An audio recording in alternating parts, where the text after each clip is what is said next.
Magandang buhay, mga kasimbahay. Panibagong araw na naman upang tayo ay magnilay. Samahan ninyo ako, ating pakinggan ang Ebanghelyo sa araw na ito.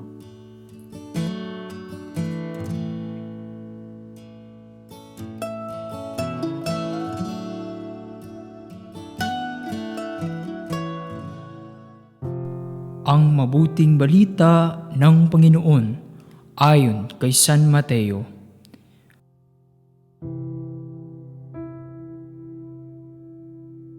Noong panahong iyon, nilibot ni Jesus ang mga bayan at nayon at nagturo sa mga sinagoga. Ipinangaral niya ang mabuting balita tungkol sa paghahari ng Diyos at pinagaling ang mga may sakit, anuman ang kanilang karamdaman. Nang makita niya ang napakaraming tao, nahabag siya sa kanila sapagkat sila'y lito at lupaypay, parang mga tupang walang pastol. Kaya't sinabi niya sa kanyang mga alagad, "Sagana ang anihin, ngunit kakaunti ang mag-aani. Idalangin ninyo sa may-ari ng anihin na magpadala siya ng mga manggagawa sa kanyang anihin." Tinipon ni Jesus ang 12 alagad at binigyan ng kapangyarihang magpalayas ng masasamang espiritu at magpagaling ng mga may karamdaman. Sila'y pinagbilinan ni Jesus, "Hanapin ninyo ang mga nawawalan tupa ng sambahayan ng Israel. Humayo kayo at ipangaral ninyo na malapit ng maghari ang Diyos.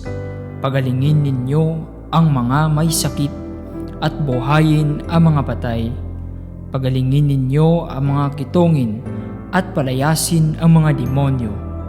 Yamang tumanggap kayo ng walang bayad, magbigay naman kayo ng walang bayad." Ang mabuting balita ng Panginoon. Pagsasadiwa. Idalangin ninyo sa may-ari ng anihin na magpadala siya ng mga manggagawa sa kanyang anihin. Tinawag ni Jesus ang 12, hindi dahil nangangailangan siya ng tulong para isagawa ang plano ng kaligtasan. Sa katunayan, kayang-kaya naman ng Diyos na isagawa ang pagliligtas at pagpapanibago sa takbo ng buhay. Isang salita lang at mangyayari ang kanyang kalooban. Pero pinili niya ang daan ng pakikibahagi dahil ito ang daan ng pag-ibig. Pinili ninyang iangat ang ating estado at maging katambal tayo kaysa maging dinidiktahang robot lang.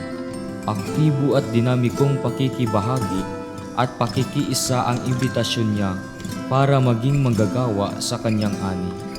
Nagmula ito sa kalooban at nagbubunsod sa pagkilos na pinapalakas ng pakikiisa sa hangarin ng Diyos para sa sangkatauhan. Sa madaling salita, nais ni Kristo na maging tunay na imahe ng Diyos ang bawat alagad. Masasabi iyan kung ang pagkilos ay maging malayang pahayag ng paghahandog ng sarili at paghandog ng sariling panahon, talino, kasanayan at yaman, gaya ng paghahandog na ginawa ng tagapagligtas. Pagsasagawa. Marami pa rin ang ani, subalit kakaunti pa rin ang manggagawa sa ating panahon. Narinig mo na ba ang tawag ng Diyos?